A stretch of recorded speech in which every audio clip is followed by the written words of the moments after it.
Boa noite. O Brasil, quem diria, está se tornando um país de obesos. O Roda Viva de hoje recebe o médico endocrinologista Alfredo Halpern, um dos maiores especialistas brasileiros nesse mal, nesse assunto, que até poucos anos atrás era associado apenas a países ricos. Hoje não é mais assim. Em pouco mais de 30 anos, deixamos de ser um país de subnutridos e entramos na lista de potências que tem metade da população com peso acima do recomendável. Pior do que isso, a obesidade brasileira atinge pessoas cada vez mais jovens. Já chegou às crianças e, por isso, preocupa pais, educadores, médicos e autoridades. Em resumo, o brasileiro está comendo mais, mas está comendo mal, consumindo alimentos nocivos em hora errada e da maneira incorreta. O Dr. Halpern é professor de endocrinologia da USP, estuda o assunto há 45 anos e já acionou o alarme por várias vezes. Ele vem ao centro da nossa roda para explicar por que, na questão da obesidade, as coisas pioram em vez de melhorar. Para conversar com o Dr. Halpern, estão comigo hoje Cíntia Greiner, diretora de redação da revista Cláudia, e Janete Leão Ferraz Cortella, jornalista e escritora. Estão aqui também os titulares do Roda Viva, os jornalistas Paulo Moreira Leite e Augusto Nunes. O cartunista Paulo Caruso está aqui para provar que não é sedentário e vai suar os pincéis para ilustrar a nossa conversa.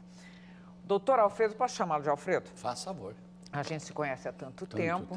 Muito obrigado, antes de mais nada, por ter vindo até aqui. E vamos falar da obesidade, que é um mal que provoca várias doenças, mas essa é uma noção que surpreende, às vezes, muita gente, porque me parece que, quando se fala em obesidade, a primeira coisa que vem à cabeça de todo mundo é sempre uma preocupação ou sempre esse mal ligado à vaidade, não é isso? Então, eu pergunto, dá para o senhor começar aqui bem didático, definindo o que é obesidade e quais são os seus perigos? Tá. Primeiro, é um prazer enorme estar aqui, né? Obrigada. Rodeado por tantas figuras importantes. Obesidade, no senso mais óbvio do termo, é excesso de tecido gorduroso do organismo. O problema é como medir esse excesso de tecido gorduroso. Eu sei que todo mundo está vendo aí, está pensando, mano, a gente vê, é óbvio, quem é gordo, quem não é gordo. Mas precisa ter uma definição até por causa dos estudos. Então, como nós fazemos hoje? Nós usamos um índice chamado índice de massa corporal, que eu acho que todo mundo já sabe o que é. Mas é uma complicação fazer essa conta, Nada, Marília. É pegar o peso do indivíduo, divide pela altura ao quadrado. O peso, dividir pela altura e dividir pela altura. Aí você vai ter um número em quilos por metro quadrado. Acima de 25, o sujeito é sobrepeso, é gordinho. Acima de 30, ele já é obeso. Então, é muito simples. Embora haja restrições a essa medida, depende do... Por quê? Porque, por exemplo, se você vai para o México... Porque qual seria a importância de definir? Porque... a partir de um certo grau, a obesidade traz muitas doenças, como você mesmo diz. Mas essas doenças que aparecem com a obesidade dependem do país até, dependem da etnia. Por exemplo, nos países ocidentais, por que o valor é 30? Porque acima de 30 nós sabemos que cresce muito o número de doenças associadas. Tipo quais são? Diabetes, hipertensão, alteração de gordura no sangue, infarto do miocárdio, derrame cerebral, câncer, que pouca gente sabe que está relacionado com a obesidade. Que tipo de câncer? Principalmente câncer de mama, câncer de intestino grosso, câncer de endométrio, quer dizer, de útero, e isso é uma descoberta nova, de que até câncer, porque o pessoal pensava que câncer... E pensa-se o seguinte, se é gordinho é saudável, pelo menos do ponto de vista de câncer. Pelo menos não. Na infância também a gente tinha muito isso, Johnson, né? Bebê Johnson, bebê, a criança, ai como é bonitinha, gordinha, já não é bom, né? Não. Mas isso continua. Continua achando, mas não quer que eu termine? Quero, terminar, claro. Já vi que aqui vai... É animado. O pessoal é animado, eu gosto disso mesmo, mas vamos continuar, porque senão foge a minha linha de raciocínio. Aí, Com 30 é o que nos países ocidentais que publicam, que cresce exponencialmente essas doenças. Só que em alguns países, eu vou citar, por exemplo, os mexicanos, os orientais, japoneses, coreanos, chineses, eles têm doença com índice de massa corporal muito menor. Por exemplo, diabetes. Vamos chamar, porque todo mundo fala de epidemia de obesidade, mas existe também uma epidemia de diabetes. Diabetes aparece em mexicano quando ele tem um índice de massa corporal de 22, 23. Por hereditariedade. Por genética e por uma série de outros fatores que eu tenho certeza que com 1h30 aqui eu vou conseguir falar, porque é fascinante isso. Então, é por isso que se usa o 30. Mas sempre olhando com cuidado, porque às vezes a pessoa tem 26, 27, fala, não, eu estou a salvo. Não está não, porque pode ter diabetes associado. Então, em última análise, obesidade se define por um número que é o índice de massa corporal. É a maneira mais simples, Marília. Não é a melhor, mas é a mais simples. Ok. Doutor Alfredo, os distúrbios de tireoide não entraram ainda como fator de risco para o obeso ou para a obesidade? Olha, essa tua pergunta é muito interessante, porque, bom, aqui se fala de tudo, porque o Ronaldo, vocês sabem, o Ronaldo declarou... Ronaldo Fenômeno. Fenômeno que todo mundo fazia chacota com a obesidade, que, aliás, eu sou contra que se faça chacota contra o obeso, porque eu vou defender até a morte de que a obesidade é doença e ninguém quer ser obeso. Mas o Ronaldo Fenômeno, eu estava fazendo, aliás, personal training, é gozado, nós estamos, depois vamos falar da atividade, eu estava fazendo personal training e vi ele falar na hora. Terminou a aula personal training, eu fui para o Twitter e disse o seguinte, o Ronaldo diz que ele tem hipotireoidismo e que não pode tomar remédio para tireoide porque é doping. Eu falei, errado. Depois eu disse, ele diz que está obeso por causa da tireoide. Eu falei, está errado. Mas só para ter uma ideia como isso repercute, eu em poucas horas ganhei 150, eu sei que vocês estão acostumados com muito mais, mas em poucas horas ganhei 150 seguidores, o que para mim foi uma surpresa. Mas de qualquer maneira, respondendo a tua pergunta... O hipotireoidismo engorda. Hipotireoidismo engorda pouco. Por que hipotireoidismo pode engordar? Porque hipotireoidismo, ele faz diminuir o metabolismo, Janete. Quando diminui o metabolismo, você queima menos calorias, então, claro que você pode ganhar peso, mas, no geral, o indivíduo com hipotireoidismo também compensa isso comendo menos. E o hipotireoidismo incha também, por isso que ganha peso. Mas, certamente, a tireoide não ocupa um papel importante. E esse é um conhecimento meio recente, não é? Não, pelo menos me parece que foi de 10 anos para cá que todo mundo começou a ficar com problema de tireoide. Não, problema de tireoide. Antigamente se falava muito mais da tireoide. Se dizia que a tireoide é o grande mal. E sabe, nessa área existe muita má medicina, eu diria isso, muito má aplicação. Então é uma coisa. Eu ia usar o termo, mas enfim, eu vou terminar lá mesmo. Charlatanismo mesmo. Então vamos usar, né? Já que me permitiu. Claro. E aí, sabe, todo mundo que é gordinho, principalmente as mulheres, gostam de saber que tem alguma coisa que é responsável. Então, a tireoide era uma bela de uma vítima. Então, muitos colegas nossos e muitos começavam a botar hormônio de tireoide em tudo que é lugar, você está entendendo? Dizendo. E aí as pessoas diziam, bom, eu sou obesa por causa da tireoide, mas não é. Não está entre os fatores. Se depois quiserem falar sobre os fatores, que aliás são interessantíssimos, além de comer e gastar menos calorias, a gente pode falar. Eu queria aproveitar e falar também. Aqui eu acho que vai ser um Bom, se demorarem, eu pergunto outra coisa. Você sabe que eu também sou conhecido. Deixa eu falar, enquanto eles discutem, vou perguntar rapidamente uma coisa. É verdade, isso é uma declaração sua, me parece, é verdade que a obesidade hoje, ela está substituindo o tabagismo como a maior fonte de doença na população? Ela está correndo para e passo. O que eu quero dizer é o seguinte, só para você ter uma ideia, infarto do miocárdio. Quais eram as grandes causas, ou são as grandes causas? Colesterol alto, tabagismo, hipertensão arterial, diabetes. Mesma sedentarismo coisa. Entrando aí no páreo. À medida que a maioria das vezes se trata do colesterol, se trata da hipertensão, você está entendendo? Se trata dos fatores associados, a obesidade começa a ficar a primeira. Quer dizer, o que eu quero dizer No momento em que o tabagismo diminuir e o aumento do colesterol por causa dos remédios começa a ser tratado e o aumento da pressão, a obesidade vai ser o grande fator. E já está sendo.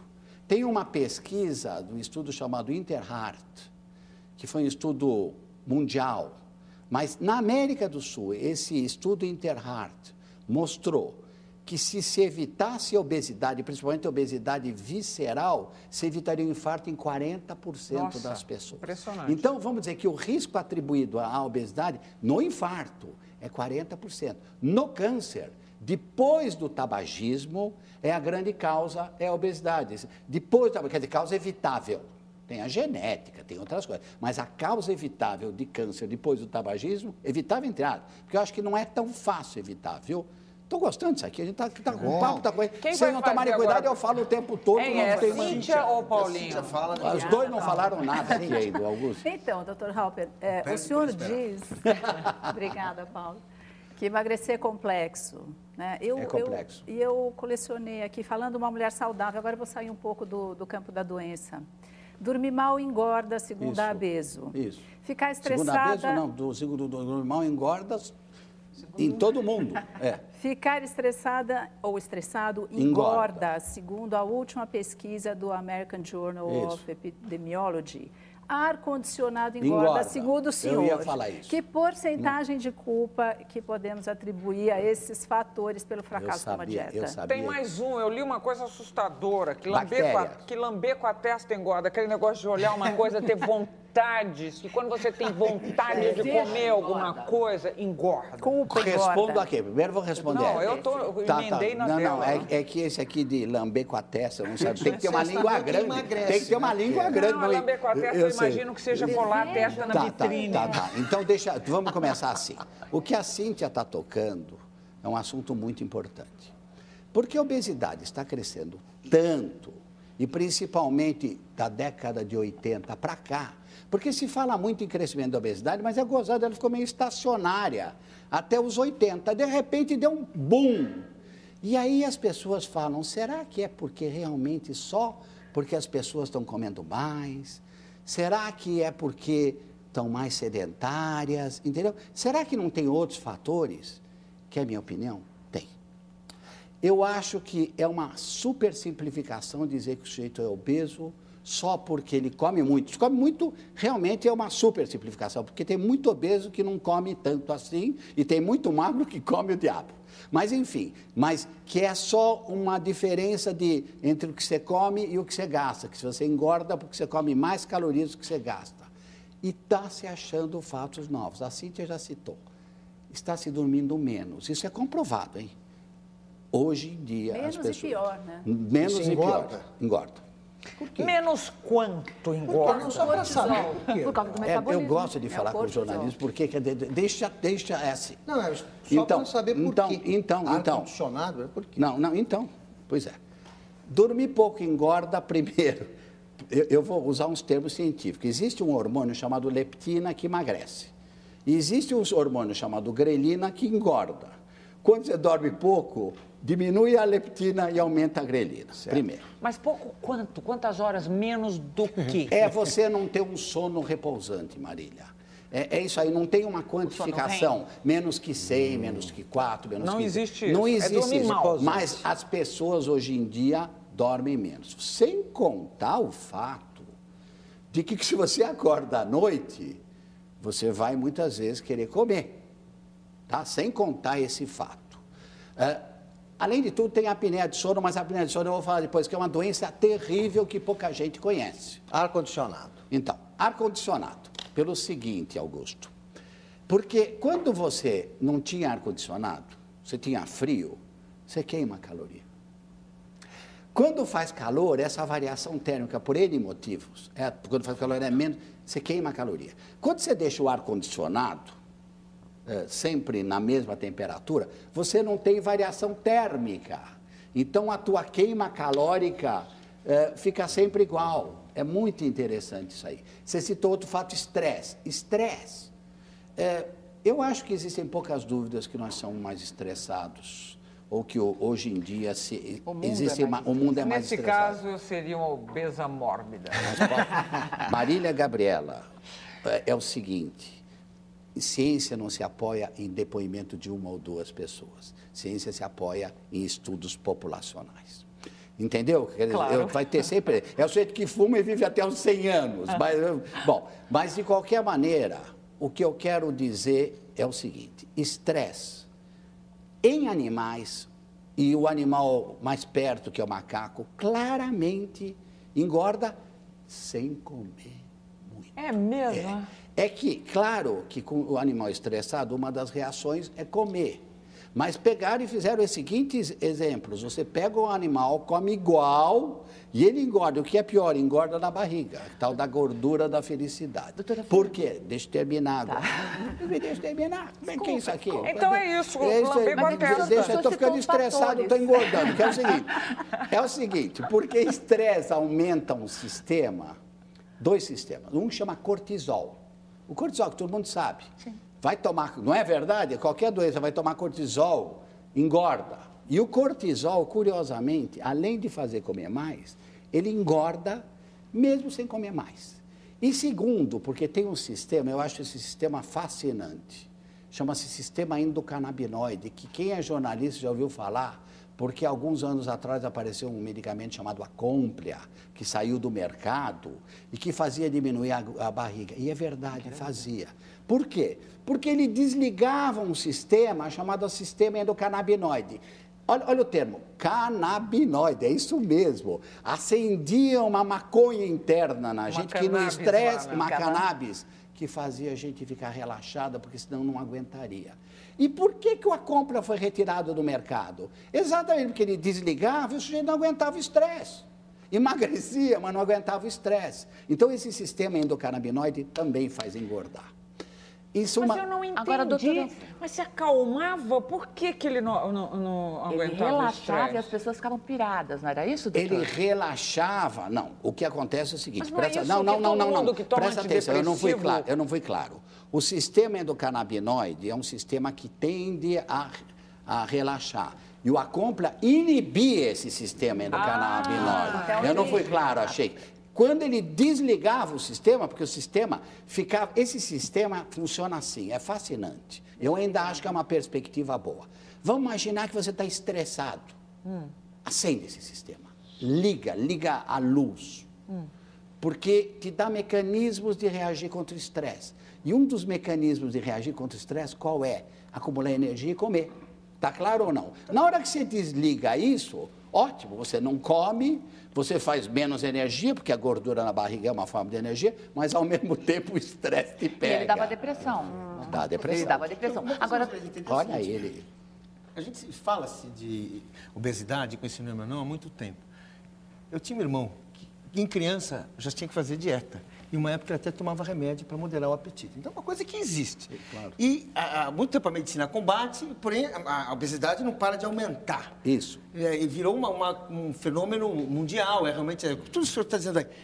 O que a gente pode atribuir essa dificuldade de vencer a obesidade? O que é assim? Eu não estou dizendo assim do ponto de vista de todas essas causas que estamos discutindo. Não. Por que a gente não consegue? Por que é uma doença tão difícil de combater? Qual é a questão? Quanto tempo eu tenho? Não, mas eu vou te dar só um exemplo. Eu sei o que você está falando. Teu irmão... Faltam remédios? Teu irmão... Faltam... Então, eu entendi. Falta dieta? Teu falta... irmão... O que é? Não. Eu acho que o caminho não é só por dieta e por atividade física, embora seja o caminho provavelmente mais importante e é o que nós dispomos. Mas, por exemplo, nós sabemos que pessoas que comem muito, elas não comem muito porque elas são sem vergonhas. Elas comem muito porque elas não têm capacidade de não comer muito. Eu vou te dar um exemplo. Compulsão alimentar. Acho que todo mundo já ouviu falar disso. É um problema comum e principalmente em mulheres. Compulsão é um demônio interno. É um demônio interno que faz a pessoa atacar de qualquer maneira. Vou te dar um exemplo, Paulo, para você entender. Essa compulsão alimentar parece obedecer à deficiência de uma substância chamada serotonina aqui no cérebro. Quando cai a serotonina, a pessoa se sente mal. ela precisa restaurar os níveis de serotonina. Como é que ela restaura? Carboidrato. Às vezes está associado com o componente depressivo ou não, foi isso que você perguntou? Não, nem sempre. Mas, doutor Alfredo, é justamente aí que eu queria que o senhor nos explicasse o seguinte: todos esses fatores que o senhor apontou e todas as explicações que o senhor nos deu até agora levam-nos a crer que o organismo humano, ele está manifestando com hormônios, com neurotransmissores, que ele está, de alguma forma, em mutação.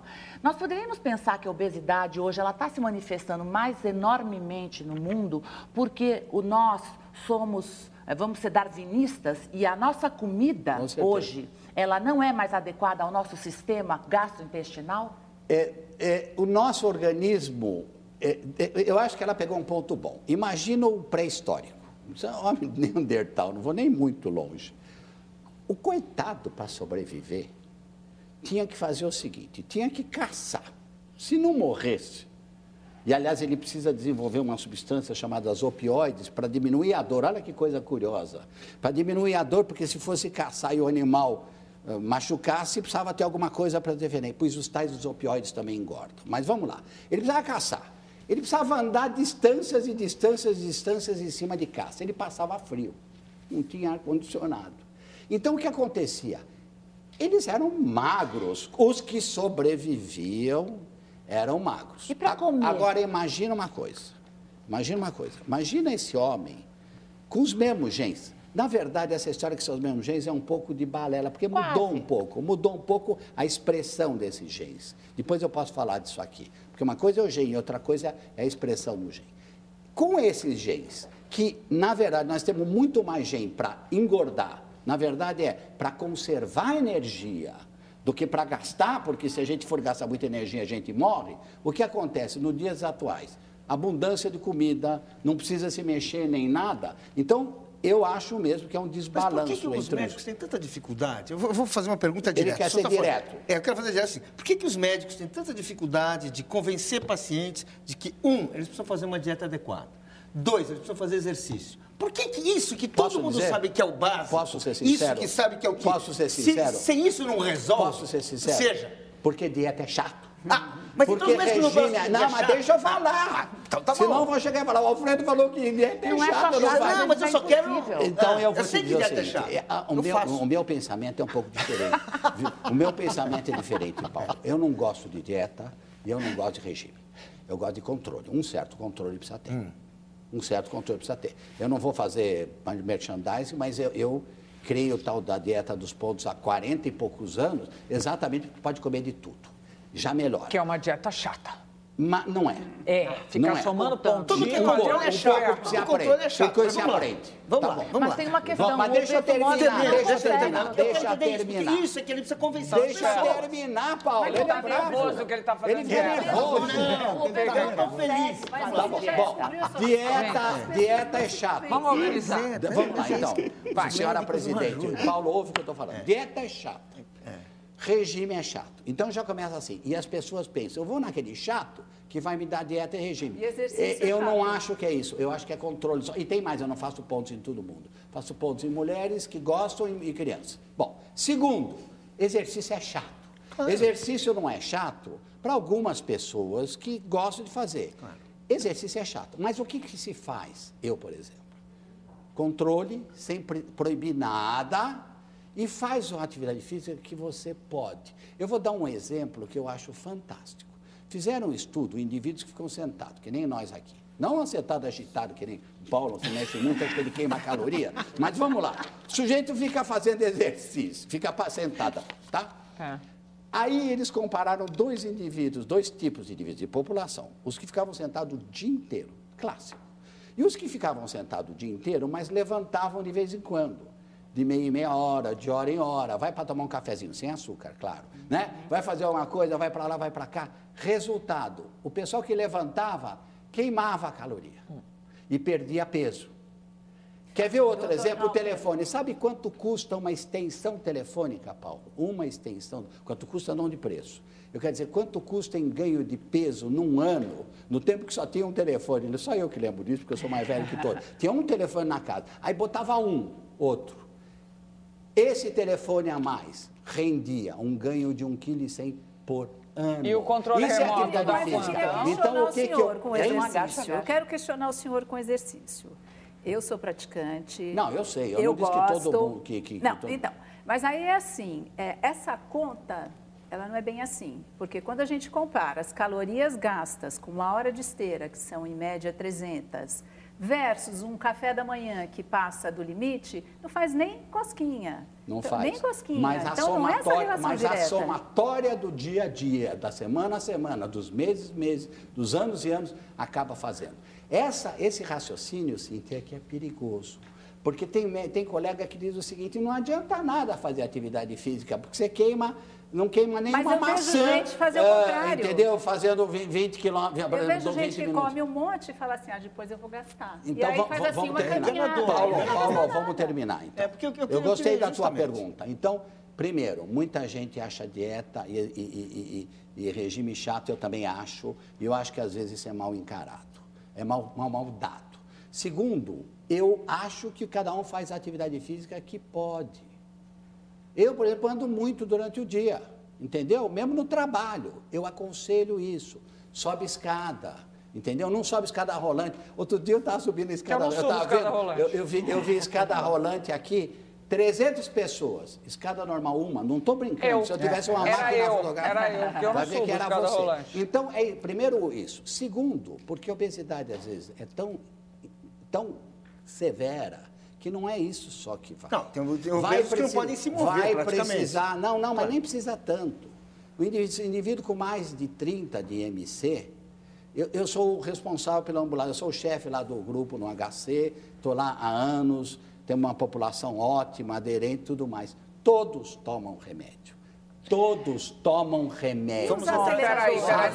Agora, não quer dizer que o remédio vai resolver para todo mundo, porque, infelizmente, como a obesidade só vem sendo levada a sério de pouco tempo para cá, nós não desenvolvemos remédio como desenvolvemos para hipertensão arterial ou para diabetes, que eram considerados doenças sérias há muito mais tempo. Vamos falar sobre os remédios. Espera aí, nós vamos falar sobre os remédios daqui a pouquinho. Eu vou terminar esse bloco com uma perguntinha ainda em cima só do... responder aqui, Bem? Falamos da comida, ela levantou ali um chocólatra.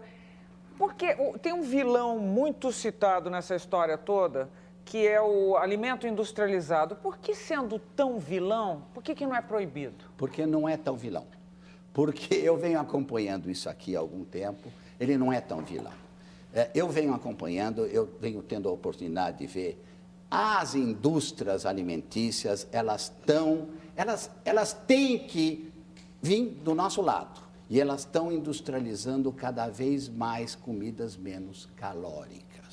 Entendeu? Mas cada vez mais menos, mas continua sendo muito calóricas. Cada vez mais comidas menos calóricas. Mas continuam sendo muito calóricas em relação ao que a gente precisa. Não. Posso falar uma coisa? Outro dia, eu não sei, enfim, eu sou do programa Bem-Estar, acho que todo mundo sabe. Outro dia eu estava lá desmistificando que maionese é ruim, porque a maionese industrializada tem menos caloria do que a manteiga, tem menos calorias que a margarina. A maionese comum. Eu desmistifiquei o chocolate. Peraí, eu vou ter que acabar. Eu vou ter que acabar. Você vai? Vou, mas então você está dizendo que isso é uma mistificação. O remédio, olha, o